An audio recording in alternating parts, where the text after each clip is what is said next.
Hello everybody and welcome back to Imperator, where I loaded in the game and Kataba wants an alliance. No thanks.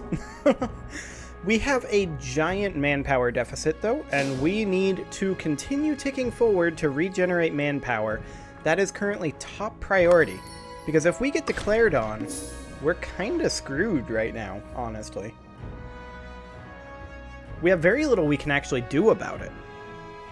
That said, we also need to focus on improving our tech, and my other question that I tried to answer before I started this but couldn't because we didn't then have enough money was, what tech do we need again to build roads? And the answer is civic advances greater than 6. Now our current civic advances are at 3. So that's going to take some time. Now, it does bear noting that our research points are lower than normal because of our corrupt researcher, and I believe that goes away relatively soon. Yeah, 2 more years. Okay, so that's good. Let's go ahead and not patronize the arts. That'll be fine. Our legitimacy is going up, so that should be not a problem. And the Puntian army here, which is led by this guy, is just about done refilling. So that's perfect. Now, his loyalty is fine for now, because I was a little bit concerned about him being first. I really wish you could control the priority at which your armies reinforce. Like, with manpower being so tight at the beginning of this game, I feel like that's a very important thing, to be able to have reinforced priority. Right now, that's my biggest wish, I think. Because it just goes to whatever the first one in your outliner is first, and then it just goes down the list. But what if I don't want that one to be the one it goes to? Well, I'm not sure we have an option. As far as I know, we in fact don't have an option. Is our political influence capped? That's an interesting place for it to stop. Regardless, let's go ahead and improve relations with these guys, because I want to be able to give them feudatory status relatively soon. And as far as inventions go, I'm not sure if we should grab an invention just yet, although maybe improve opinion maximum would be great, since we're currently actively improving opinion. And state religion happiness would be good too.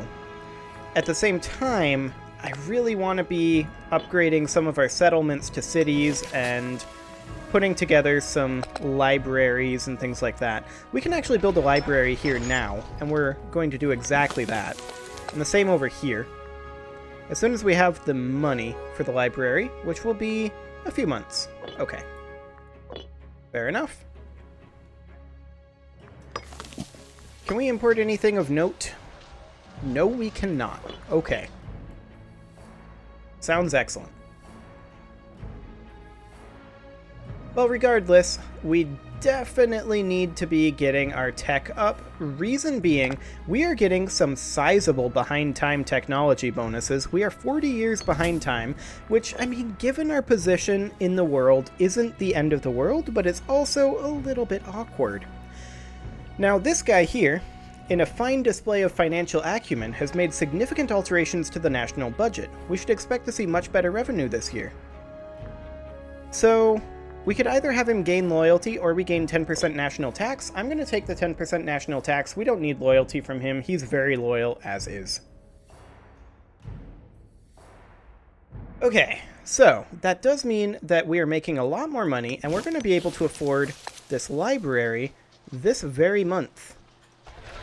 There we go. Fantastic.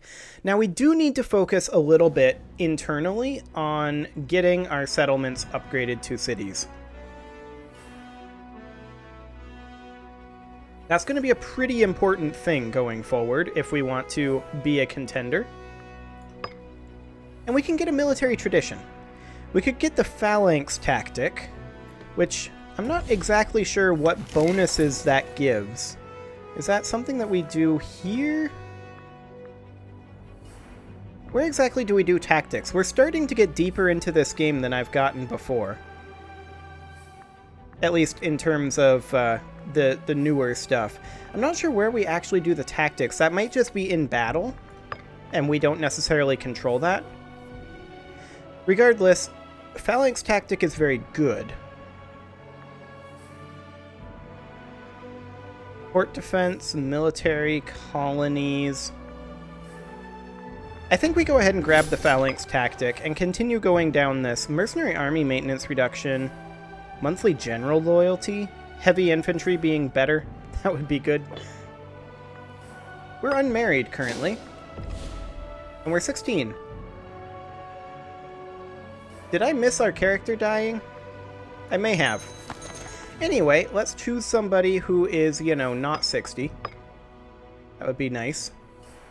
A Setnid wouldn't be a worst option. Righteous, pious, and zealous? Sure.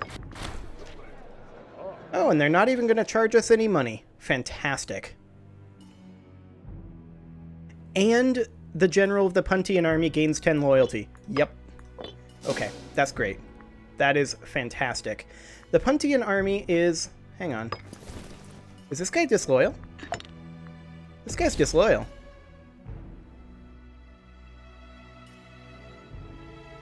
His loyalty is declining because he's a pretender.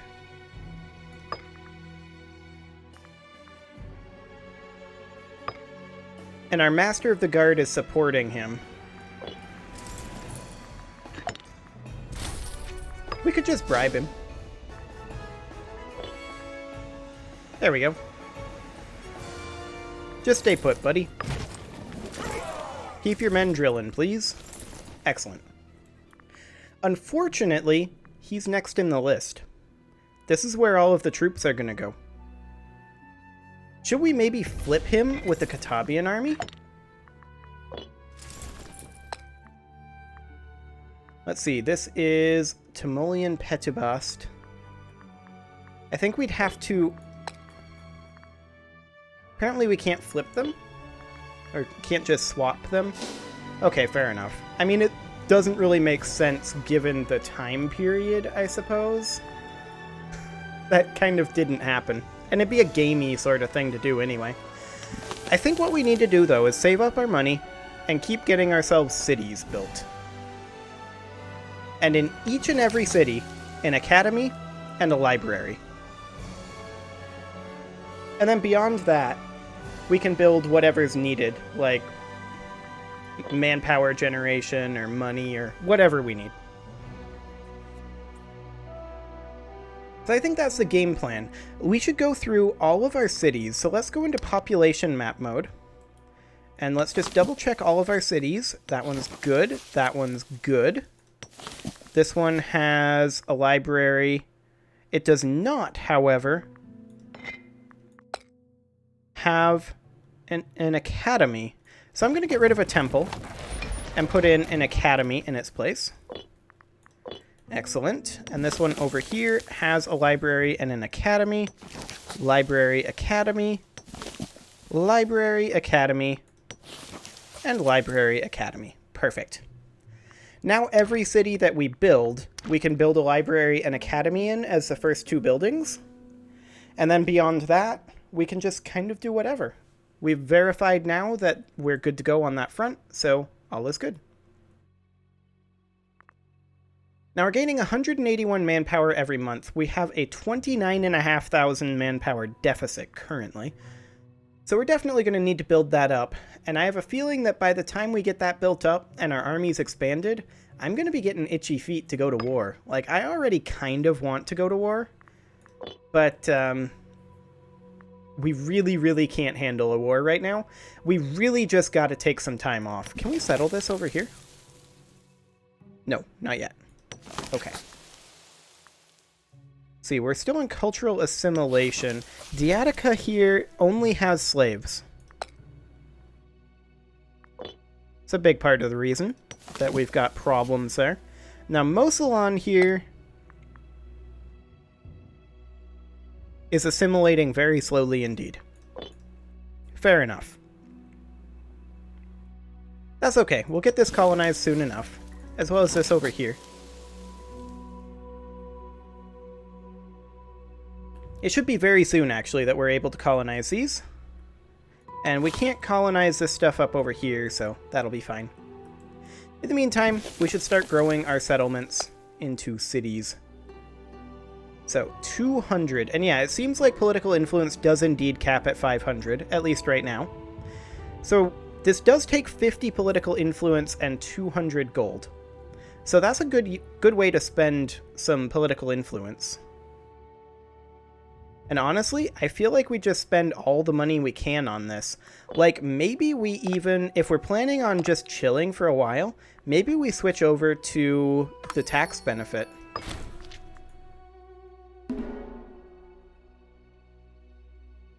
Yeah, I think we do that.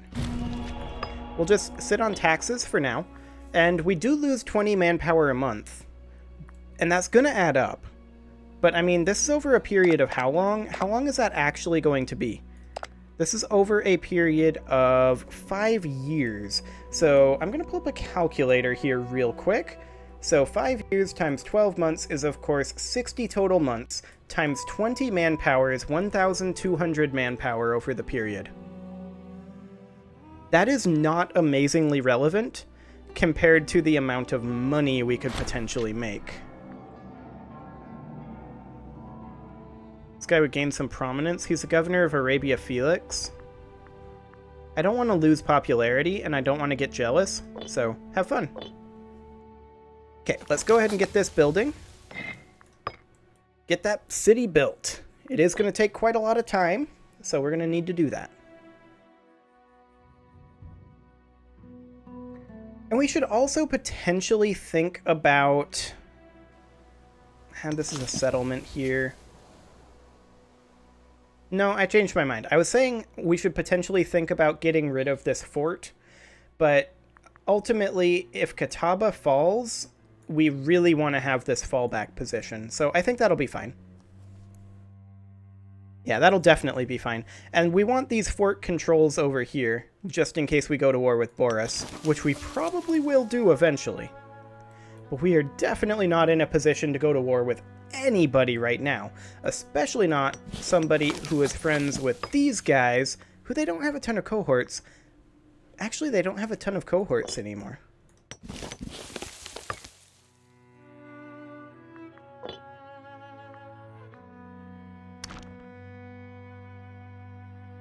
Does Kush still have access to iron? Okay, this is where they... Gugo over here. They lost their sources of iron. All of them.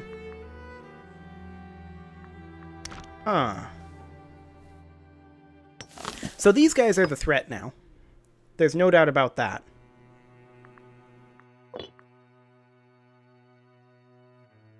They have all of the iron in the area. But that means that Boris is quite weak. I mean, 27 cohorts. We can't fight them immediately, but that's an interesting option. Perhaps we go this direction before we attack these guys. We'll have to see how opportunities pan out. But ultimately, we've got a lot of work ahead of us before we're ready to attack anybody, realistically speaking. So we're just going to continue upgrading settlements in our various regions and getting our cities built up a little bit. Because we're going to definitely need that if we're going to be a contender going forward. We need to have large amounts of everything. And I think focusing internally a little bit and building a little tall would not be a bad idea right now, because we've been running into some serious roadblocks over here. It's mostly to do with manpower generation. So if we can get our manpower generation up significantly before the next war, that would be a huge deal. Like, if we could crest 250 per month without being on Blessing of Al-Uza, that would be perfect. I don't know if that's going to be a thing, but we'll see. I mean, actually, let's take a... This is our researcher here, and we're going to need to appoint a new one, but I want to take a quick look here. Here's the difference. We've got 7 pops in this city, right? And 7 pops in this settlement. Now, all of the pops in Adefa are slaves. Whereas here we've got 2 citizens, 3 freemen, and 2 tribesmen, and we're producing 5 manpower out of this city. We're producing 0 manpower out of this settlement. However, that manpower exclusively comes from the freemen and tribesmen. Okay. So, it being a city doesn't inherently give us any manpower. However, we're far less likely to have a bunch of slaves in a city than we are in a settlement, based on what I'm seeing here. Yeah, definitely. Okay, so we do need a new researcher for religious advances. This guy is the same skill as this guy, but he's a scorned family, so we're going with him. Fantastic.